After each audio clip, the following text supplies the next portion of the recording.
So, guys, you're back with Mel and the O Mel podcast, and it's good to be back. Is it good to be back? It's definitely good to be back, but it's just been a strange time for me. It's been so difficult since Spotify has moved their platform or their editing tool. Oh my goodness, I found it so hard to create a podcast before. I took it for granted. I would just jump on, add the intro, do my podcast, and an outro. I actually wish I'd recorded 100 episodes when I could and kept it. I took it for granted because since the editing has changed and you can't even add intro and outro and do all of that, it's been so difficult. I'm just not flowing. And that's partially because I'm dyslexic, and I have shared with you before I'm dyslexic. So my way of thinking is different. The way I operate is different. Certain things that will work for others won't work for me. But yeah, bit too much about that. So guys, it's good to be back with you, and thank you for listening, and thank you for the people that have told me that they find my podcast interesting and they want to hear more.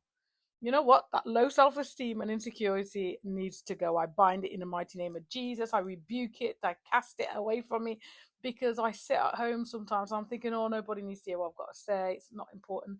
It's not relevant. But actually, what I have to share and what I have to say is very important, and it's very relevant to life. There's a reason why I'm asked to come and speak. There's a reason why I'm asked to come and share, whether it's to a crowd, whether it's to an audience, whether it's to one to one. There's always a reason why someone says, speak to Mel, speak to Sister Mel, speak to the Rev, speak to Mel. Oh, Mel knows what that's like. There's a reason that keeps coming up is because I've been there, I've walked it, I've lived it, I've experienced it, I've been a bystander or I've partook in something other than on this in this journey called life that's normally very traumatic, and I can relate to a lot of people, and I have a lot to say and a lot of insight to share, which is very, very valuable.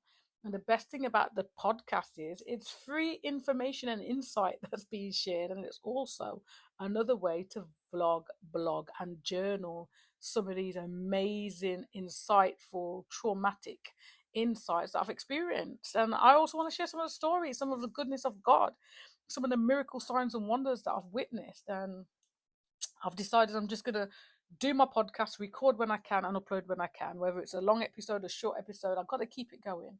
One of the things that God's been talking to me about, and I believe while I've been praying and meditating for the whole entire of this year, is keep it moving. Keep it moving. What does keep it moving look like? Keep it moving means that when your car breaks down and you're stranded, you're going to get on the phone, you're going to see if you've got RAC or AA breakdown cover, you're going to phone a friend, you're going to phone somebody, you're going to get yourself out of that situation, you're going to keep it moving. Very rarely does someone break down and leave the car there. Unless they've stolen it and have jumped out and they're like, oh my gosh, I don't want to be caught. Or I ain't got time to fix this and I've got more money to go and buy another car, whatever reason. There's been the odd occasion. But you keep things moving. I recently broke down this year on a major junction roundabout at the front where the lorries were coming, cars were going, and I had to keep it moving. I had to make a few phone calls. Can someone come pick me up? Can they move me from the location? I had to phone RAC. They had to phone the police. The police had to come and move the car off the motorway because it was in a dangerous location. I had to keep it moving. I then had to go and retrieve my car back because they compounded it. Oh my goodness, they compounded it. Had to raise money. Well, I didn't raise money, so thank God some people that love me very much and realized that my financial situation at that time was not good. They raised the money very quick. People around me kept it moving. So, guys, this episode is all about keeping it moving. Unfortunately, my podcast hasn't been a very good example about keeping things moving because it came to a standstill, and I had procrastinated for various reasons, life, and editing, the tool. However, I've got to keep it moving. I've got to keep it going because I want to be someone that's consistent. So the date is May the 15th and it's 2025. So just by me mentioning a date and documenting it, I've got to keep it moving by being more consistent, even if it's one episode a week. Come on, a 10-minute episode a week. Surely I can keep that moving. But sometimes our life gets so busy we can't even do a 10-minute episode of a podcast. But yeah, I don't know how it's been for everyone out there. It's been 5 years since we had COVID 19. I keep going to say COVID 2020 because really it was in 2020 that the whole world decided to shut down with this virus. And we had to keep it moving. The world had to pull through and show resilience. People had to pull through and show resilience. And so many people didn't make it because of health reasons. So many people didn't make it because of suicidal rates and taking their own life. So many people didn't make it for so many reasons. But those of us that kept it moving and chose to keep on going, well done. We have to dip in to our past hurts, pains, and trials to keep something moving. When my car broke down on the motorway, it felt like the worst thing ever. I felt like an abandoned little child. I felt like a little girl who was being dropped off at a strip club and who was being trafficked. I felt like someone who'd been disappointed at school and wasn't picked because she was black and didn't look like all the other children. All of those things was tied up to my car breaking down, but I had to keep it moving because the reality of it is that I'm a mother of two. I'm also an ordained reverend. I'm also a nurse. I'm also a healthcare practitioner, adult nurse, and also someone studying child adolescent mental health. I'm a human being. I'm a partner. I'm so many things to myself and to other people. So I had to keep things moving. My little mini meltdown, my breakdown, my meltdown lasted 3 hours. 3 hours is a long time when you've got so much to do. But regardless, I had to be dug out and dig myself out. And as I say, I had to be dug out of the pit that I was in. It took some people being positive around me when I was being negative and reminded of my past and where I'm coming from, and to look at things, not to deny my emotions and the traumas and the triggers that took place that time, but to be reminded of how strong I am, how much I'm able to accomplish, and what I've been through and where I'm going. I don't know what you're going through. I don't know what the people around you are going through. But one thing I know is that we have to stop, pause, think back to all the terrible times that we've had in our past. Some people don't want to remember it, but for me, it's become a source of strength. I dip into that treasure of resilience and I say, actually, if you could have done this, you could do this now. But I also stop and say, why am I feeling like this? And what's this 3 hour meltdown I'm having? And let me let the little girl in me heal and have a voice. Let the 15-year-old speak up that when she never got to speak up. I have to stop now. And that was thanks to therapy, thanks to the therapist that said to me, don't tell yourself you're tough, man up, keep on moving. And said, sit in that emotion. Think about why you're feeling how you're feeling in the middle of a little mini meltdown. Don't dismiss the 26-year-old that pops up. Don't dismiss the 15-year-old. Don't dismiss the 9-year-old, whatever age you are when you pop up in those triggers and flashback. Ponder on it, think about it, let the emotion come, because at one point in our life, we never cried about something. We were not able to express what we were going through. We just had to keep on going to survive. So now, as adults, or now later on in life, you have triggers and reminders, and we have to keep it moving. But we also have to let the inner person and the inner child and the inner teenager, the inner adolescence, the inner young woman heal. So, guys, I hope that you're able to keep it moving with what I'm sharing right now. And it's just so good to be talking and to be sharing again. I've missed this. I've absolutely missed recording and sharing and conversing with you all, knowing that there's people listening out there that it might help. And if me speaking and sharing my views, my experiences, my thoughts, my opinions to help someone else think a different way can actually help someone's day be better or life be better, then I'm going to keep this going, because podcast is another platform and another way to speak, to preach, to teach, to share, to encourage, and to inspire. And one of my aims and hobbies is to inspire. So I'm really happy to be here. I actually wrote a little poem this morning that I was going to share on my TikTok, and it's called The Path Ahead. So the path ahead, because I've got this video when I walked to the park, and when I went to the park, I just saw this long path ahead, amazing park. But I was like, wow, thank God I'm not going to do the whole walk today because I wanted to go back. I was just spying out for my scooter, my e-scooter. But when I looked walking, I was like, this is a long path. It's never ending. When is it going to end? And that's what life is like. Sometimes it's like the path ahead and you don't know when it's going to end, how long the road is going to be. But what I noticed were those different options to go left or right, and different paths that led off to different directions. And it was very hard to stay on a straight path going ahead, because I was tempted to go to the left where the women's bowls were.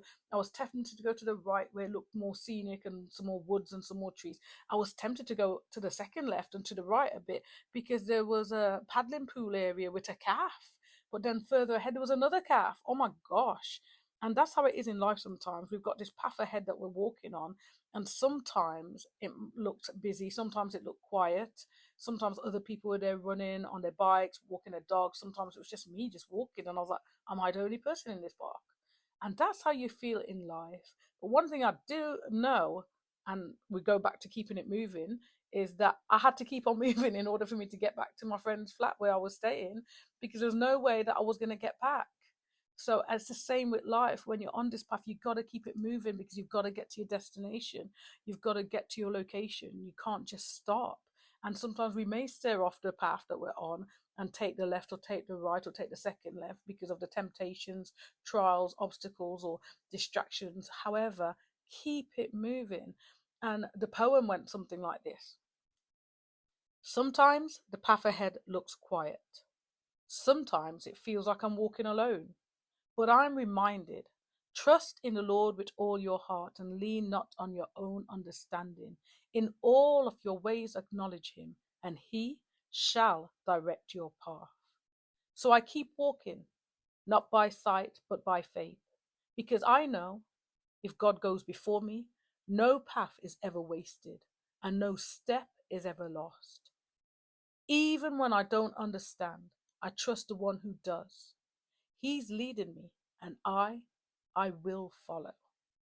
So I wrote this to stick on the video and the photos that I have, but it's very true to understand that sometimes the path ahead of us does look quiet, and we've got to keep on going. Sometimes it feels like we're walking alone in life, even in a room full of people, in a family, in a house with a family, or in a room full of thousands. You may feel alone, and you have to be reminded. I don't know about you, whether you've got faith or not, but I'm well read when it comes to the scriptures, and I've studied and looked at some scriptures that are my positive affirmations from the Word of God, which is meant to be life and truth. And it says, "Trust in the Lord with all your heart and lean not on your own understanding. In all your ways acknowledge Him, and He will direct your path." So if He's been directing my path, even though some of those paths were dark, the light wasn't there because the trees were covering it, and it was lonely and muddy and horrific, and there were wolves and beast and all sorts of things on my journey that attacked me, I kept on walking. And I was walking not by sight, but by faith, not by what looked around me, whether it was my parents that were hurting me, whether I was being trafficked, whether I was on drugs and in a room on my own in a hotel in a city in the UK, taking coke and ecstasy and speed and marijuana and alcohol at the age of 16, 17, or 18. I kept on walking by faith, knowing something was greater, something that I've always felt inside of me as a child was greater and with me, even in those dark situations. And I truly believe that if God goes before us, if God went before me, which He did, no path have I ever been down has been wasted. Nothing. Because those paths that seem to be harmful and were harmful and detrimental, it's not wasted. Oh, people of God, beautiful people, listeners, whoever you are, you're all beautiful. You're listening. Nothing is ever wasted. You've just got to remember and remind yourself and put things in perspective. You have learned something. Some people may have not survived. Some people may have never experienced, and you have gained experience. It will not be wasted, and no step has ever been lost. It's all a learning curve. You either learn and grow. Yeah? Even when I didn't understand, and even when I don't understand, I've always trusted in God who does. I believe that there's a higher power. I believe that there's a God that created us. I believe in the God of the Bible. And I believe in Yeshua HaMashiach, Jesus Christ of Nazareth. I believe in him, and I believe that he is truly leading me now, that his word has been a lamp to my feet, a light to my path. The words in the Old Testament, I may not understand the traditions of the ancient times. I may not get it, but I've read it and I have some sort of understanding. But what good I can take from it, it is leading my life. It says that Yeshua is the bread of heaven. It says that he came in the image of his Father. And I'm going to actually share a revelation or a teaching that I had about this that made me realize that I'm going to choose this faith.